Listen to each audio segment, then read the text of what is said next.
Public প্লেসে video বানানো এটা কিন্তু সবার দ্বারা হয় না। কারণ পাবলিক প্লেসে ভিডিও বানাতে গেলে নিজের ভিতরে একটা দম থাকতে লাগবে।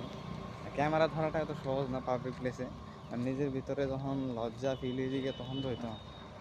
পাবলিক প্লেসে ভিডিও বানাতে গেলে তোমার একটা হচ্ছে নিজের সাহস রাখতে লাগবে। দ্বিতীয় নাম্বার যে জিনিসটা, তুমি পাবলিক প্লেসে ভিডিও বানাতে গেলে যে অনেক সময় মনে হলো তোমার একজন পরিচিত লোক যাইতেছে, তুমি আরে এটা তো আমার পরিচিত লোক, ক্যামেরা বন্ধ হইলে যা, এটা করলে হবে না। তাহলে পাবলিক প্লেসে তুমি ভিডিও বানাতে পারবে না।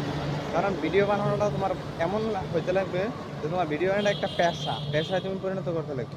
তাহলে গিয়ে তুমি পাবলিক প্লেসে বা অন্য অন্য জায়গায় ভিডিও বানাতে পারবে। আর না হয়তো ভিডিও বানাতে পারবে না।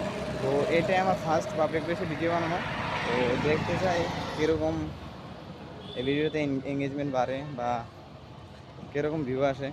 তো ভিডিওটা যদি ভালো লাগে লাইক কমেন্ট শেয়ার করবা আর ফলো দিয়ে দেবা, যেহেতু আমার ফলোয়ার কম। ঠিক আছে, টাটা।